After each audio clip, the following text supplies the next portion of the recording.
Welcome to Author Content Marketing, teaching creatives how to make evergreen content for discoverability, engagement, and building authentic community.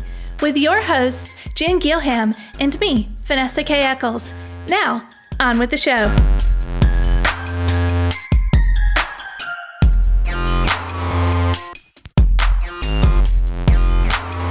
Hi, and welcome to our podcast, Author Content Marketing. My name is Jen Gilham, and I am joined by the very talented Vanessa K. Eccles. Hey, welcome. So I want to start off just with something silly and fun because I'm very silly and I like to have a lot of fun. So I would describe myself using a book or film or TV as a goofy goober, which is something I got off of SpongeBob. Vanessa, what about you?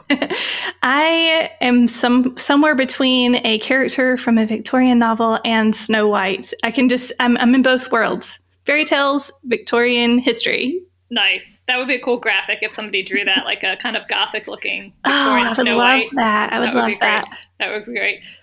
So we'll dive into our little bit more about us and what this podcast is about. And just want to say again, thanks for joining us on our first episode of Author Content Marketing. So we'll just go into it from a little bit silly to a little bit serious. So again, my name is Jen Gilham. I have my bachelor degree in communications and in media. I focused on journalism, and this is so long ago. This is before like people were doing much on the internet at all. So it was basically like you were in a news office kind of thing. And I did work in a Washington, D.C. branch for a while and found out I actually hated journalism, but I do have my degree in it. And I also studied a little bit of advertising and public relations. I have my master's degree in English, specifically creative writing. And I used to be a ghostwriter. And I worked on about 20 nonfiction books, mainly memoirs. And the other thing I'll just say about me is I love to make evergreen content related to writing. So that's partly why I wanted to do this podcast. You have the best background. I love it. It came full circle. Like it took a really long time to figure out. Back in the day, there wasn't indie authors. There wasn't social media. So all of the stuff I like to do didn't fit together. So all of a sudden it fit at a certain point. And I was like, oh, this all makes sense now. Yeah. I mean, when I graduated high school, I thought I was going to go into journalism as well because the opportunities weren't around like they are today. Right. So yeah, the internet and social media and all of the tech stuff that have come out have really opened up a world for authors. Yep. So my name is Vanessa, and I have a bachelor's degree in literature with a minor in history. I ran 3 online literary journals / magazines before and have collaborated and published Fabled Collective's first anthology, Women of the Woods. Fabled Collective is my other podcast, and it's just a exploration of fairy tales, folklore, and history. I am a former literary agent. I have worked as an author and an editor of some form or another for about 12 years now. I am currently focused on creating content outside of only books to grow an authentic audience. I like that, authentic audience, because you can easily just kind of buy an audience a lot of different ways, but they're not people who will actually care about what you put out. But it's a slow build, but it's worth it because they actually are excited about what you do. Yeah, and you're meeting other people who are like-minded and enjoy the same things you do. So Yep. It's a great way to build community. Yep.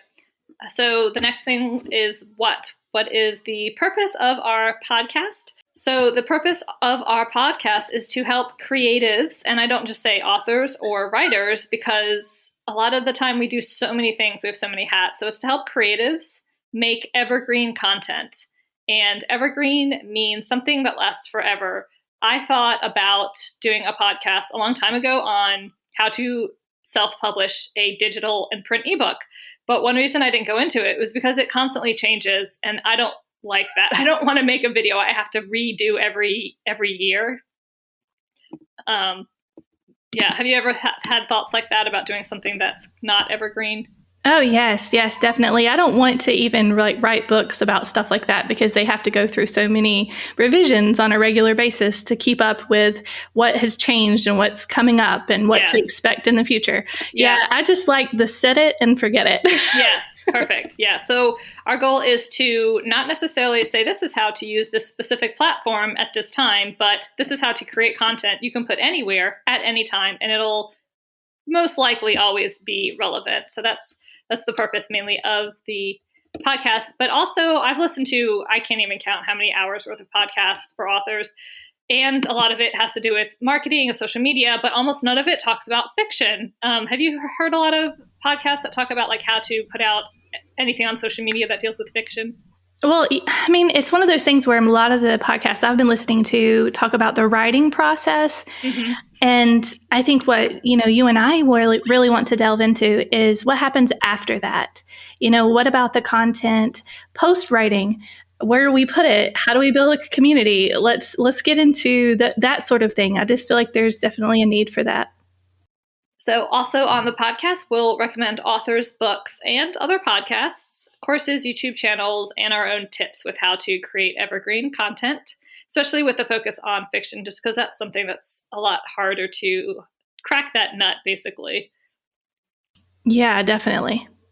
The when is now. Now is a great time to create evergreen content. It's never been easier. There's so many platforms, and a lot of them are free that you can use to make stuff. My favorite one is Canva. What about you, Vanessa? Oh, I love Canva as well, but I really love photography, and that's something that you and I share. So we'll definitely delve into that some more in other episodes. But I love creating things that give me joy, and video and podcasting and photography really do that for me. I like that point. One thing I thought about a lot in the past couple of years is burnout. And when it comes to creating so much content outside of your books, one way I figured to avoid burnout is to start creating content with things I'm already doing and things I already love. And photography, like you said, is one of those things.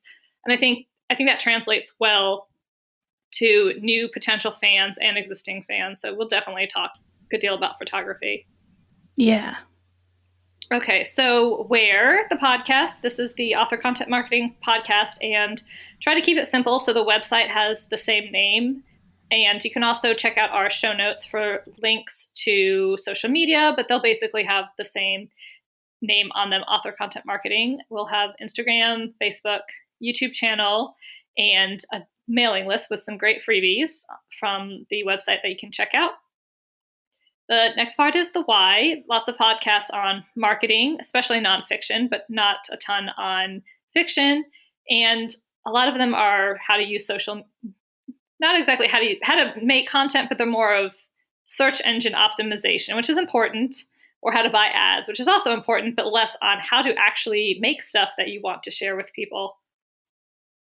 Yeah, and keeping it fun. I feel like everything that we get out there now has a lot of business focus, and that's very important, and it's wonderful to know those things and to learn those things. But in order to create consistently, we need to be having fun while doing it. Yes. And you are such a fun person, and I know that you're going to bring forth a lot of tips in that.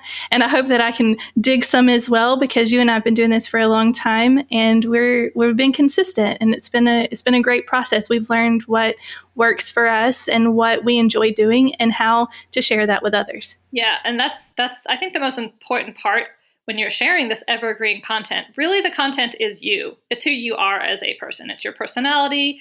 People want to not just read about your book. They want to get to know you as a person, which Joanna Penn and The Creative Penn, which is like my favorite podcast probably. So good. Yeah, she talks about how that is something artificial intelligence can't compete with, if they start being allowed to write books and stuff.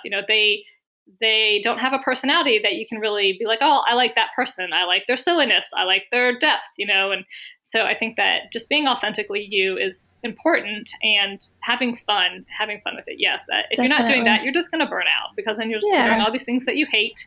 And to be it's honest, not sustainable. and to be honest, you've missed the point, right? Like, yes. That's what we create for, because we are doing it because we enjoy it. Yes. And if you focus too much on the business side of things, at least personally speaking, I have learned that zaps my joy. So I have to continue to make sure that it's a fun and rewarding experience. Yes. Yeah, definitely. So the next thing I'll just mention is fears. What could hold us back? So for me personally, the idea of having a podcast has been an exciting idea, but the reason I went into journalism and not into creative writing in college was because I am terrible at grammar. And I know there's spell check and grammar checking and editors, but it's just like, it's a big thing for me. And I recently discovered that I have ADHD, and I don't know if that relates to grammar, but I just can't remember things that aren't logical. And there's so many exceptions to rules in grammar.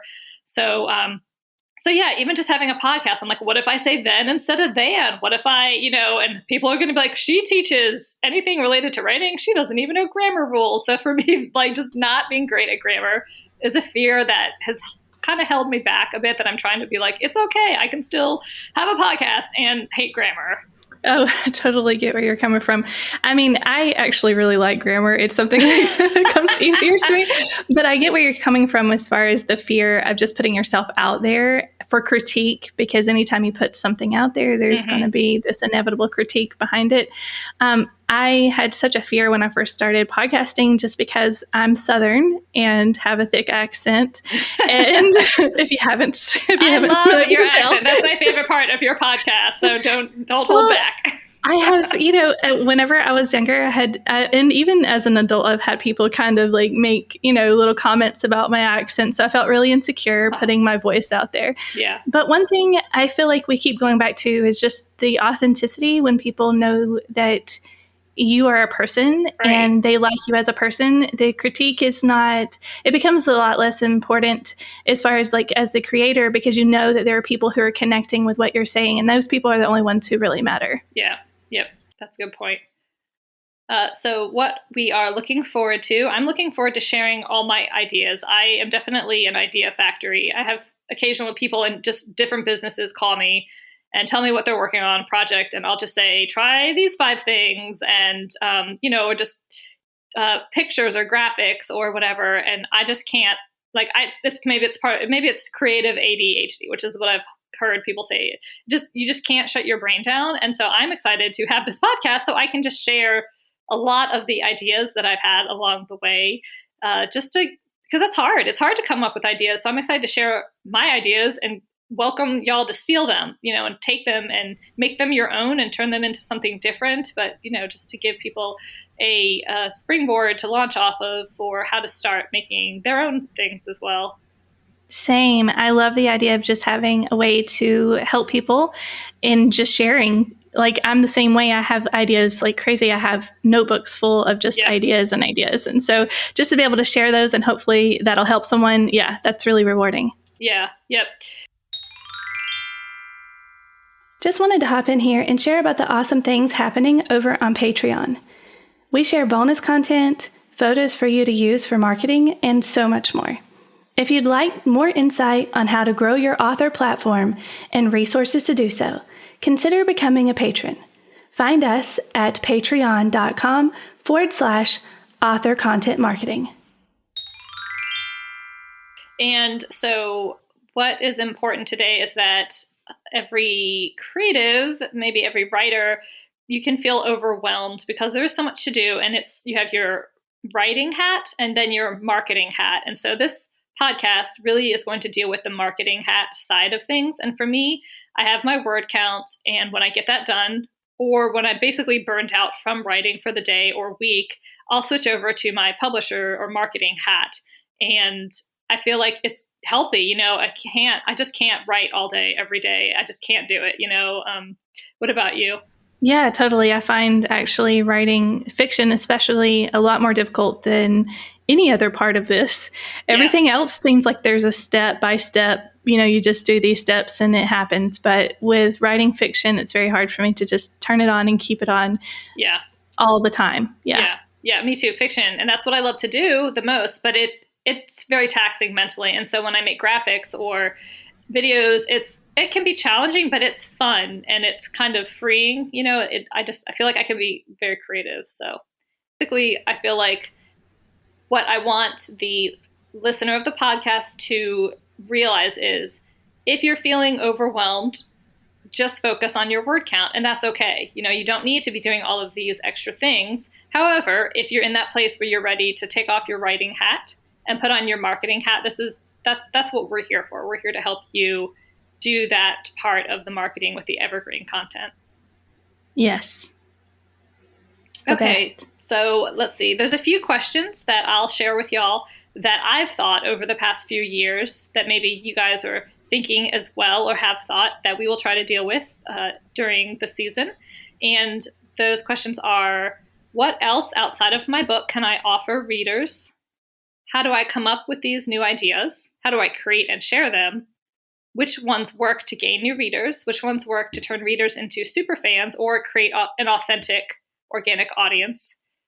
Do some forms of content attract readers in certain genres? And how do I tailor content for different ages? So we can hopefully discuss a lot of that kind of information in the upcoming episodes. And I could just talk for like 8 hours straight and share a bunch of that stuff, but we're going to try and break it down into bite-sized pieces. And also, I think, go in order from simplest form to a little bit harder to more complicated, because if you try to just take on something like yesterday I finished a 4-minute video book review and it took me a month and it was a ton of work.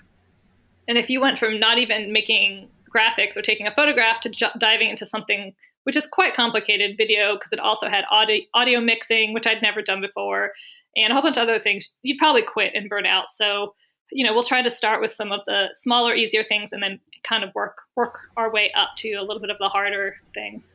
Yeah. And one of the things that really helps me, and I think you and I are going to be advocates for this during this whole journey of this podcast, is action cures fear. So just do the thing. Whatever small thing you can do that day to move yourself a little bit forward, just do it. Take that small step. Put yourself out there. You won't regret it.